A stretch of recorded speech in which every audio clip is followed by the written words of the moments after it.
Hello everyone, welcome to Milo e-learning.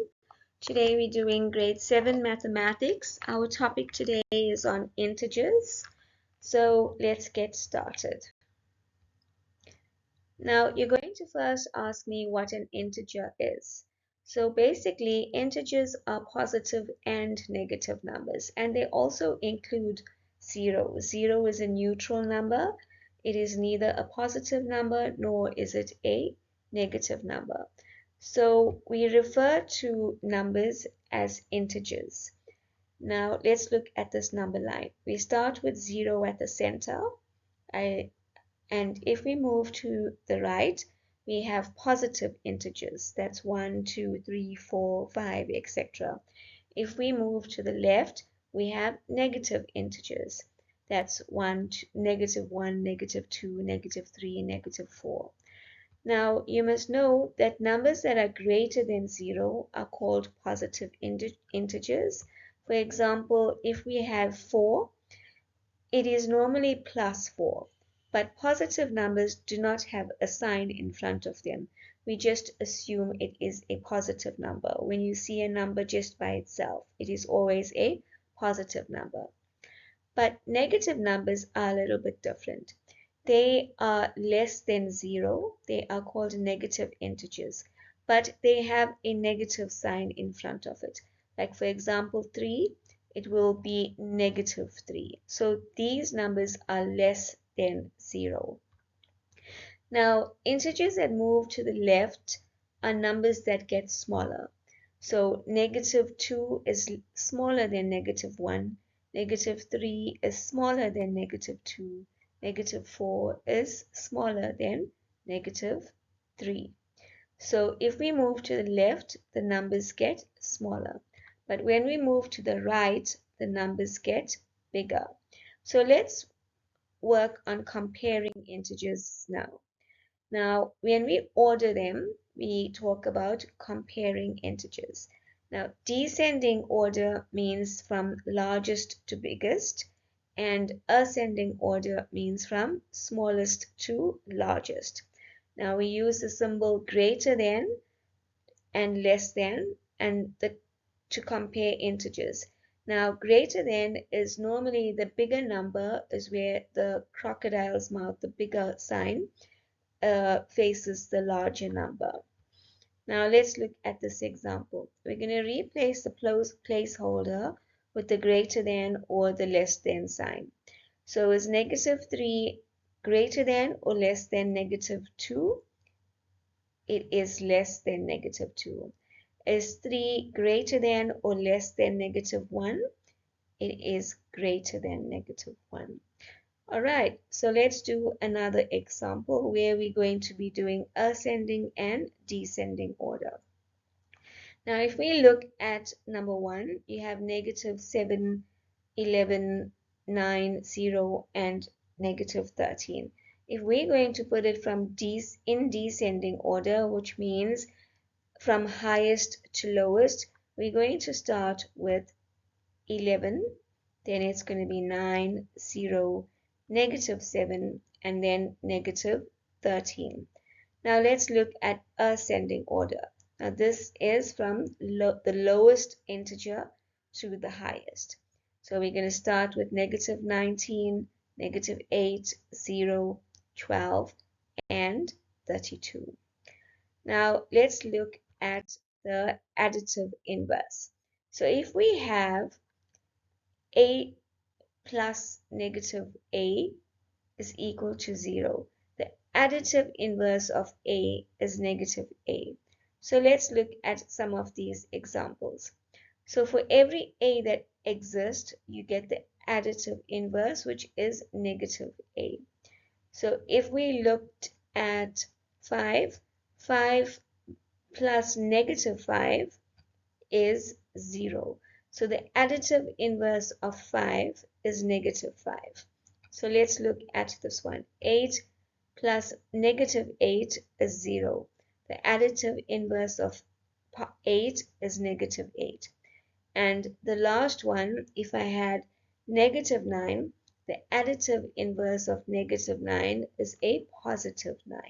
So basically, the additive inverse is the opposite of the number that they are asking you. Right, so in this example here, the additive inverse are the integers in the red. Now let's look at adding integers. Now integers with the same sign, you basically add them together and you keep the sign. Like for example, if I had 3 plus 6 is equal to 9. So you don't have to put a positive sign because we know that the numbers without a sign are normally positive. Then let's look at this example. If I had negative 2 plus negative 5, that answer is negative 7. So we're basically keeping the negative sign, but we're adding the numbers together. Now let's look at another example. 13 plus 35 is 48. Then if we had negative 5 plus negative 23, we are going to have negative 28. So basically we kept the sign and we added it together. Now if the integers have different signs, we subtract them. And the answer always takes the sign of the larger number. So let's look at this. If I had 5 plus negative 7, so now we're going to subtract, and the sign is going to be of the larger number. So it's going to be negative 2. So the larger number is negative 7, so we're going to use the negative sign. Now let's look at this example. Negative 4 plus 11. So we're subtracting. 11 minus 4 is 7. Now this 11 is a positive number, so the sign stays positive for the 7, but we don't have to put the sign there. Now these are just some rules for you. If you add a positive with a positive, your answer will be a positive. If you add a positive and a negative, or a negative with a positive, then you are going to subtract the number, the integers, and the sign is going to be that of the larger number. Now, what you can do is that you can do these examples, pause, you can do these examples, you can write the rules, practice it, and say it to yourself so you can learn it. Now, let's look at subtracting integers. Subtracting a negative number is the same as adding a positive number. We basically just change the signs around. So let's look at this example. If I had 2 subtract negative 7, now what happens is that the negative and the subtraction sign cancels off and it becomes positive. So you're just going to add 2 plus 7 and you're going to get 9. All right, then let's look at subtracting two negative numbers is the same as adding them.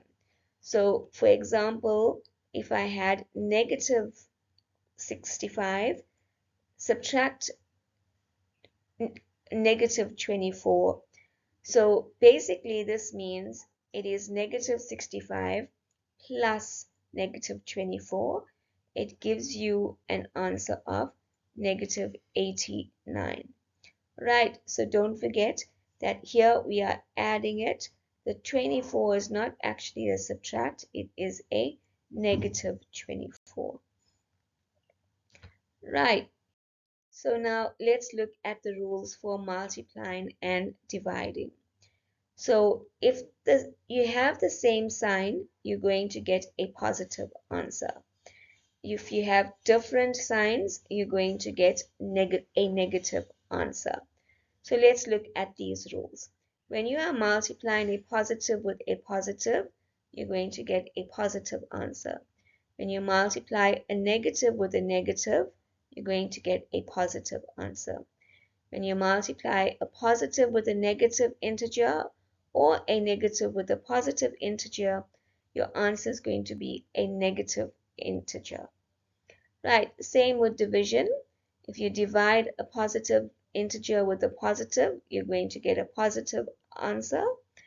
a negative divided by a negative also gives you a positive answer. A positive divided by a negative or a negative divided by a positive gives you a negative integer. Now let's apply this to some examples. So negative 7 times positive 5 is negative 35. 6 times negative 4 is negative 24. So now negative 7 times negative 7 is going to give you a positive answer. So it's going to be 49. Negative 12 divided by 2 is negative 6. Negative 15 divided by negative 5 is going to give you 3. And 18 divided by negative 2 is going to be 9. Right, just some property. In the commutator properties, you can swap the integers which are being added or subtracted without changing the answer.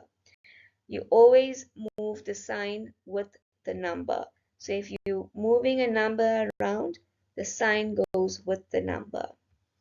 Then the associative properties, when you group integers in different ways, when you are adding or subtracting them, you also use the same sign follows them. Now, in the distributive property, when we multiply each number separately inside the brackets and we add the products together. So let's look at this example.